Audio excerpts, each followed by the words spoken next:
Welcome back to another episode of Historic Headstones Norfolk. We are back here in Forest Lawn Cemetery in Norfolk. We're going to be talking about James Abdell. He was born May 5th, 1897. He was executed January 5th, 1940. He was executed for the murder of his wife. Apparently reluctant to meet his doom, James, who was only 42 years of age and was a merchandise broker. He tried to gain a brief respite from the electric chair before his execution by stuffing the lock of his cell with small pieces of paper. It was a futile effort. However, all it did was throw off the execution of his schedule of his execution by 10 minutes. Saved himself 10 minutes. About 7:20 a.m., there was a signal to the guards to bring the condemned man to the death chamber. One guard came back and announced to all sitting and standing in the death chamber that Abdell had jammed the lock of his cell with paper and explained there will be some delay. The rasping sound of a hacksaw cutting around the steel lock of the cell was audible to the people in the death chamber. It was estimated to be no more than 10 minutes were consumed in completing the operation. It was shortly after 7:30 a.m. that Abdell, flanked by two guards, accompanied by the prison chaplain, was led into the death chamber.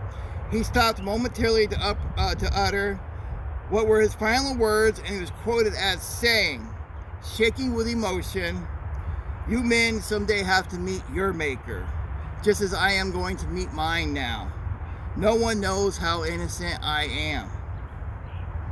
In the death chamber were a jury of witnesses, the prison superintendent, the prison surgeon, and a spiritual advisor. In less than 5 minutes, at 7:45 a.m., he was pronounced dead. 5 of the 11 witnesses were comprising the official jury were Norfolk Police Chief John Woods, Detective Leon Nowalski, who is buried here in this cemetery, a very famous detective that I'm currently researching, so I want to do a video about him. Police Sergeant Dickens and W. Spencer, formerly a member of the Detective Bureau. The execution was the climax of Norfolk's most sensational murder case of the last decade, and almost until the last minute, counsel for the condemned man sought commutation of the sentence. Governor Price, who had reprieved Abdell twice from the original August 25th, 1939 execution date, and advised attorney Igor Page Jr. he would not interfere with the judgment of the courts anymore. Abdell was convicted in 1938 of the murder of his wife in Corporation Court No. 1 in Norfolk, which is downtown, on July 1st, 1938 by a jury which fixed his punishment at death. The conviction came after a sensational trial which only lasted 3 days. This was a murder trial that lasted 3 days and ended up with him being convicted. 3 days really does seem like a short time. And one particular was the strangest trials ever recorded anywhere. If not for one single man or woman came forward to say one good word for the man, a World War veteran who was condemned to die. His attorneys fought a good fight to save the life of their client during the actual trial. Then they were to stage an even better battle to save him from the electric chair in the long months which to follow. As soon as the jury's verdict was in, the attorneys moved the court to set aside the verdict to the law and the evidence that they have dug deep and long in efforts to uncover new evidence on behalf of him. They did obtain affidavits which show that Abdell had left his home sometime before his wife was last seen alive. And on May 11, 1938, that was the day she was found dead, when their arguments were closed before Judge Richard Spindle, who presided at the trial. The World War veteran was denied a new trial by the trial court, and the judge would not listen and listed November 18, 1938, the day that he would be executed.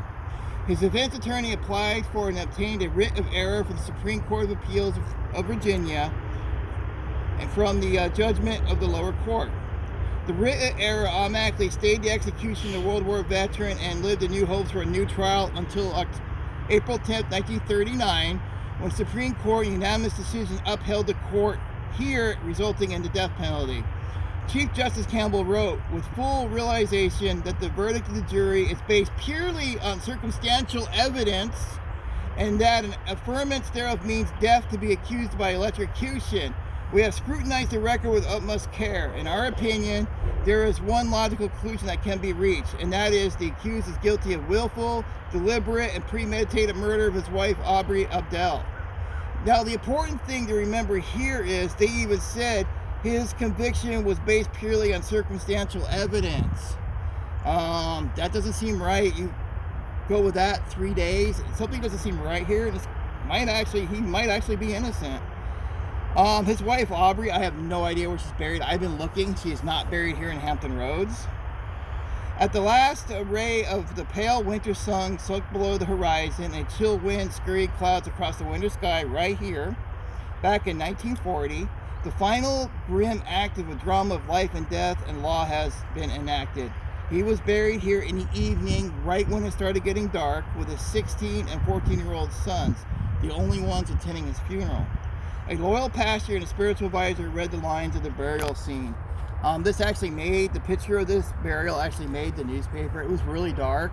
His sons were standing here. Spiritual advisors were here. And there was only like 4 people here. But he was buried under dark. Circumstantial evidence, 3 days of trial. I've read some of the stuff too on him, and it just doesn't seem right. Something is wrong here. He might actually be innocent. I'm not sure. And this is one reason why I did this video, because something really funny was going on here. He might actually be innocent. All right, guys, take care, and we'll see you at the next episode.